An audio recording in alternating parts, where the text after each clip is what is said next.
So yeah, I'm Dom Guinard. I'm the CTO and co-founder of a company called EVRYTHNG, without the vowels. And you'll see later on why we're called EVRYTHNG, but we're basically an IoT platform. And I thought I was going to tell you a bit more about IoT and taking more of a DevOps hat, of course.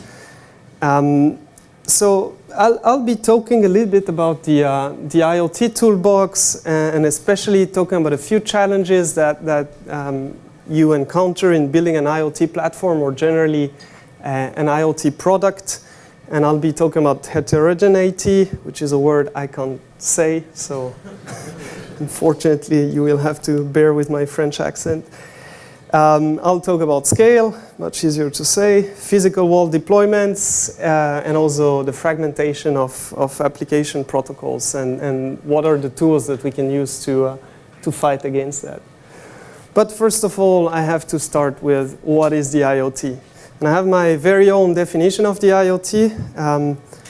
But basically, you know, the IoT is everywhere. You hear a lot about it. When I began with the IoT 10 years ago, it used to be a swear word. IoT meant RFID, and RFID was not seen as a good thing. But then the world moved on, and today you have crazy projections all over the place, talking about 50 billion things that will be connected by 2020. I think, by the way, this is largely underrated, so I expect it to be more like 300 billion. And every single company is somehow getting into that business. But my own definition of the IoT is the following. The IoT is a science primarily focusing on creating the most complex ways of turning lights on. I've been in that business for 10 years, as I said, and I spent a lot of time actually building this prototype for different customers and different people. So pre-IoT, you had a lamp, you had a light switch, job done, right? That's how you were turning on the light. Post-IoT, things are a little bit more complex. So you use a blend of 10 apps, 10 different protocols, and you have 10 buttons, and you don't know which one to use, actually. But joke aside, that's a pretty big problem. So the IoT was meant to be resolving many, many problems. And of course, I'm pushing it to the extreme here. But if what we're building is an IoT of 10 devices, 10 apps, then we're not really reaching anything, right? Home automation has been around for years. And home automation started in the 70s, 1975, working with protocols like BACnet or X10. If we really want to bring it to the next wave, we have to think about the internet. We have to think about the convergence, and I'll be talking a little bit about that.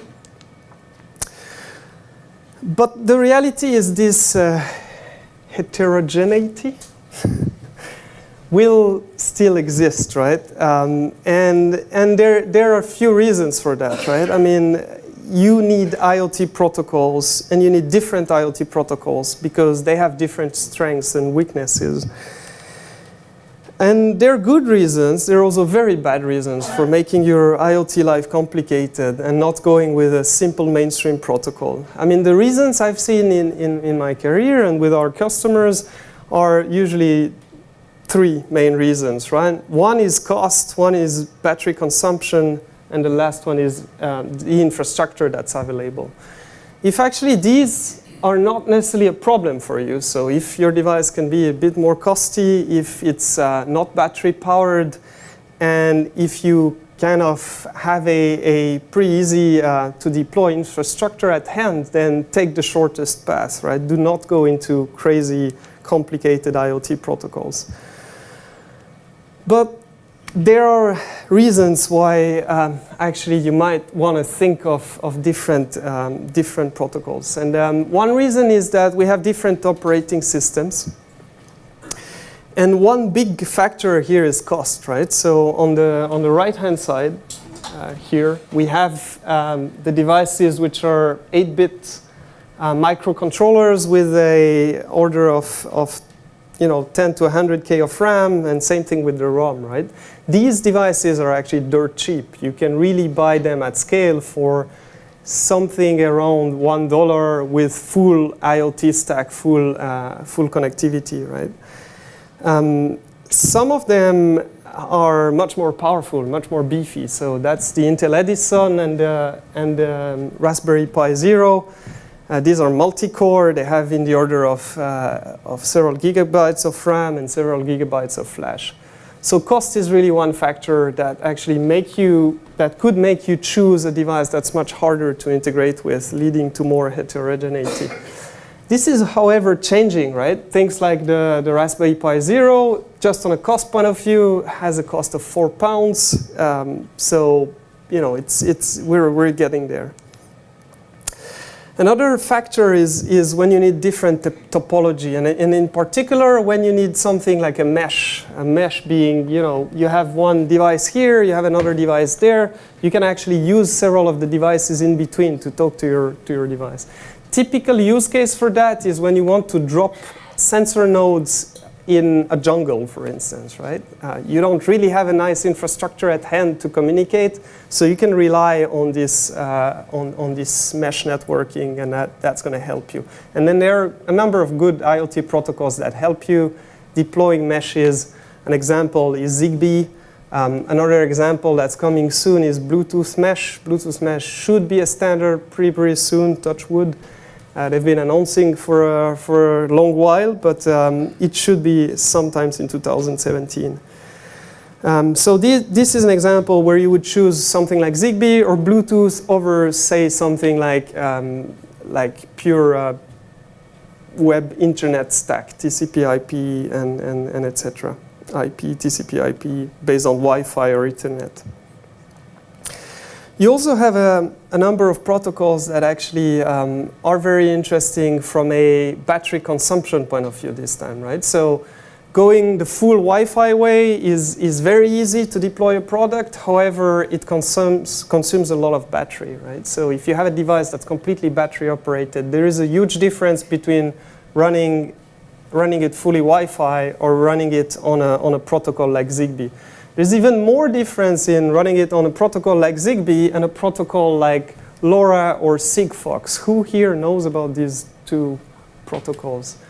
Yeah, they're not very widespread, but actually, yeah, a few people. What's happening in the world of IoT is that mobile operators for IoT, if you want, are mushrooming. Basically, they're creating, just like the mobile operators, they're creating a network that they're deploying. That network is very low power in the case of Sigfox and LoRa, and is really tailored for IoT devices. So you have a very low power network, very low cost network that you can use for your devices. And it's brilliant, actually. Everything integrates with Sigfox. Sigfox is really a device. You drop the device anywhere in London, it will connect directly to a mobile base station, and off you go. You can start sending messages. So there is really a lot of value, especially if your device, again, is battery powered. Of course, there are drawbacks and there are flip sides. One of them being that the bandwidth of a network like Sigfox or LoRa is very small compared to what you have on Wi-Fi or even ZigBee. Interesting in this space, the Things network is trying to go completely open source, so creating a completely open source, crowdsourced, low power, wide area network. That's how you call these different LoRa, Sigfox, etc.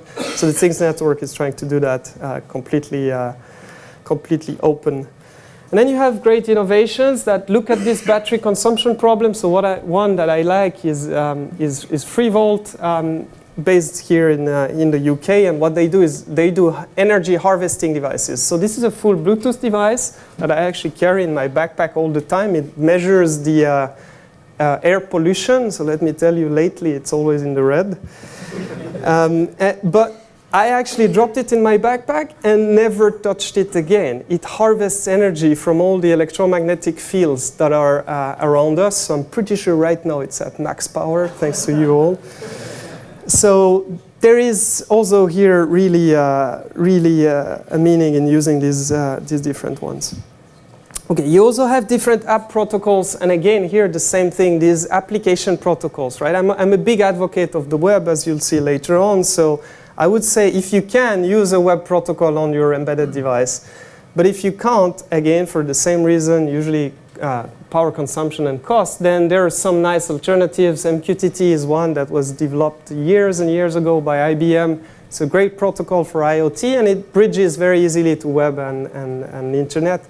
And then there are web-inspired protocols like CoAP, which is taking the whole of a RESTful architecture, but actually re-implementing it. So it's not HTTP, it's REST, it's not HTTP. It's implemented in a much more lighter way. HTTP2 actually borrows a number of things from CoAP, such as the binary transmission and so on. So HTTP2, for instance, is a protocol that will be much more suitable for IoT devices. So the reality is you will have several of these different protocols that you have to deal with when you deploy an IoT project. But there is an answer, and that answer is the web. We think that the web has the potential to make the IoT accessible, to give an API to every single thing on the web. So the Web of Things, I would call it, is about bringing order in the IoT chaos by using web good practices, right? Some people might say that the Web of Things is about using web protocols to find the most complicated way to turn lights on and off. But I think it's actually about simplifying that. So, in a nutshell, sales pitch is that here you have the Internet of Things with all the protocols, right, that we unfortunately have to live with. Some don't make sense, right? Like, for instance, the fact that we have Zigbee and Thread doesn't make sense. These are so much overlapping that they should merge into one, right? But sometimes you have to have different ones. And actually, what we're advocating is, well, okay, but at the application level, bring them to the web. As much as you can, always converge to the web, because this means that you can eventually get out of this world of 10 protocols, 10 apps, right? You can converge everything at the web level. And that's what's called the Web of Things. You know, if you never heard this terminology, this was my PhD and also the PhD of other people. And what I did during my research at MIT and ETH Zurich was basically bringing these devices to the web and showing how at different layers the web can help. So at the access layer, you can actually deploy web protocols on devices. That's fairly feasible. HTTP and WebSockets are great at covering many, many use cases. Then you can use the semantic web to do things like discoverability, findability, things like JSON LD that you just add to your JSON payload, starts to put semantics so that machines can understand each other, but still the web way. And then you have sharing and security. So security, you can, of course, leverage the goodness of web protocols and sometimes adapt it. So that would be DTLS versus TLS, for instance, where DTLS is a lightweight version of TLS for embedded devices. But it's also showing that you can leverage things like social networks and so on to basically share data from different things. And then you can actually see that once you bring all these things to the web, composing them becomes very, very simple. So you have great mashup tools that actually let you compose Internet of Things devices. A good one is called Node-RED, if you want to give it a try. Another one that lets you basically pipe data from different devices that are web-enabled is called IFT. So the basic principle is actually giving a URL and a web API for each thing, right? And that's what we did pretty early on with this device that you can find online, where people can send messages and people can interact with all the hardware of the device using purely web protocol. When we launched that, it seemed like something completely new. Today, it might seem to you quite obvious to use web protocols on devices because the world has moved on, and a lot of devices have actually adopted this Web of Things philosophy. That's a device, for instance, that has adopted the Web of Things philosophy, although it existed way before. So the Large Hadron Collider at CERN is actually controlled via HTTP, just to give you an example of a pretty big, beefy device that uses HTTP. I think this one has enough compute power, though, but And yeah, the web has moved on, right? And you see this convergence towards internet, towards web happening all over the place. So you have lots of devices that actually now speak web natively. They use HTTP, they use WebSockets natively on the device, and that makes things much simpler. Some of them are fascinating one, like the Arctic one from Samsung is actually implementing Node.js on a 16-bit, very, very low power microcontroller. So this is these are great projects showing the future. Okay, another big pain point and another thing that's challenging in the IoT and in deploying an IoT solution, where there is also a nice solution coming from the DevOps world and generally the web, are deployments. So deploying code on physical things is much harder than deploying code on, say, servers in a cloud, right? I mean, there are lots of complexities, right? But actually, it's very important you can, right? It's very important you can push new code, you can push patches on a regular basis to IoT devices for obvious reasons, right? I mean, security is a big one. We're talking about TLS certificates expiring. Well, that also happens in the real world, right? So you need a way to actually push your new certificates to the devices. And there, I've come across two very interesting solutions that I just wanted to present to you, and I have no affiliation with these solutions, but we use them and we like them. So one of them is called Resin.io. So what Resin did is actually they took the concept of Docker containers and implemented it for embedded devices. So they had to re-implement bits and pieces of Docker, and so that's the picture on the left, right? And basically what they did is these modifications based on a base Linux called Yocto. Yocto is a great Linux for embedded devices. And then what they do is they deploy their own container alongside you deploy your application container, right? So you have these different containers on embedded devices. And these embedded devices can be very, very, very resource constrained. So that's very easy to deploy, for instance, on a Raspberry Pi or even lower power and lower computation devices. And what they provide you is the entire infrastructure, the entire cloud service to basically git push to 100,000 devices. And that's actually beautiful, right? So you can now push your code via containers to a lot of different devices out there. And the way they do this is they basically maintain a VPN connection to the devices, and they push the diffs of the containers to the devices on a regular basis. That's very good for several reasons. It lets you do very frequent updates. It's also very hard to lock a device. If you implement your own solution, it's very easy to lock a device. I've experienced that the hard way several times. With that, you can really ensure that a deployment never locks the device. There is a similar offering from Ubuntu that I've grown more and more interested in. It's called Ubuntu Core. And what Ubuntu Core is trying to do is they're trying to implement they did implement a much more lighter version of Ubuntu that's also that also offers containers. They're not Docker containers. They re-implemented their own. But basically you have this very lightweight version of Ubuntu, and then you have these different containers. The difference with Resin and Ubuntu is that Resin is much more focusing on a very simple workflow to deploy to a very large number of devices. Ubuntu is very much focusing on having a lot of applications on a single device in containers. So you also have the notion of app store, so you can deploy, even on an embedded device, an app store, and this app store can load several different bits of code. You might wondering, why would you do that? So imagine a lift.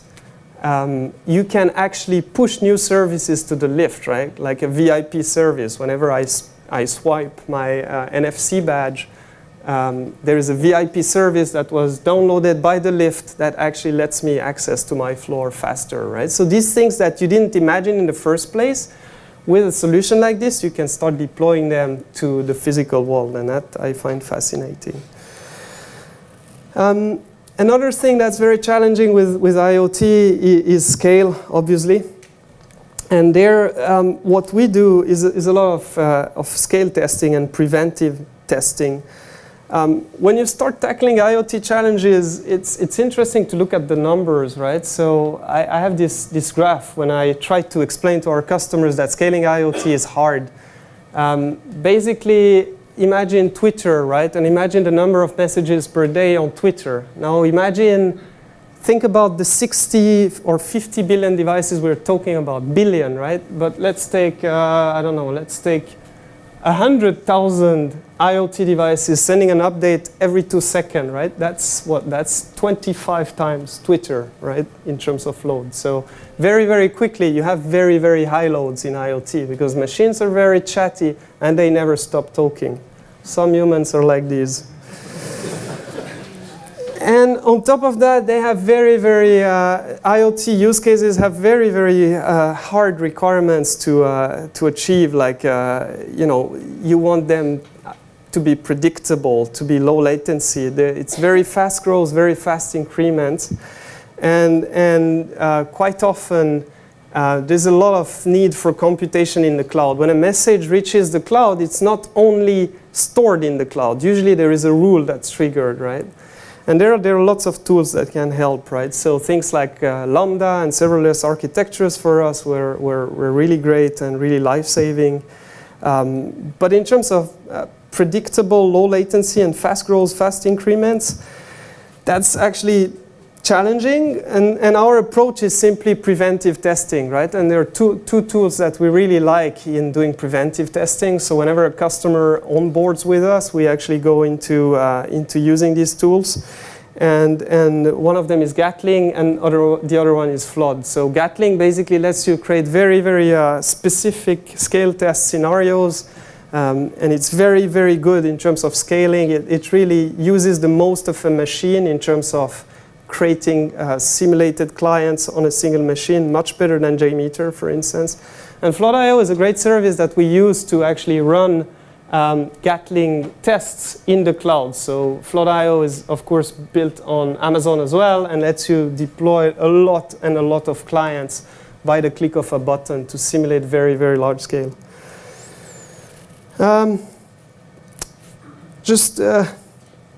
Talking a little bit about how we apply that at everything. So we actually work with a number of big customers. You can find them here. And basically, we become their IoT platform whenever they want to digitize and connect their products. Let me not go through the architecture because I'm short on time. But basically, an example would be we power all the devices of iHome. iHome is a big American brand, and we're the cloud behind that. iHome is an interesting one because it's based on very cheap embedded devices, so we had to make some compromises. It's also interesting because that particular device, for instance, is plugged permanently, so it doesn't have the battery problem. So in that case, we picked with them Wi-Fi and MQTT, and that's actually great. And then we convert MQTT into WebSockets so that applications can talk only web to the backend and to the devices. They do not need to know any other protocols. GUI is another example. That's lighting as a service. So that's about turning LEDs on and off. But it's actually very, very smart. It's filled with sensors. So there, the thing is, because the lights had to remain very cheap, they don't have direct Wi-Fi connectivity on the lights. That would also be a problem when you deploy 50,000 lights in a building. So they use Bluetooth, and then we have a gateway, and this gateway converts Bluetooth into web, both locally and remotely. I'll skip these ones to basically just mention that everything is today 60 people worldwide. Also, thanks to the guys at Linux Recruit, we got quite a few people from there, and we're very happy with them. Some of them are in the room. And we managed to close to 1 billion unique things and billions of not unique things. And we're always hiring. I also wrote a book about all these concepts. If you're interested, it's called Building the Web of Things. And the first one that tweets something good about this talk, I will give them a copy. So just try it. That's a free book that we wrote also, if you don't win the single free book, that talks about these different concepts.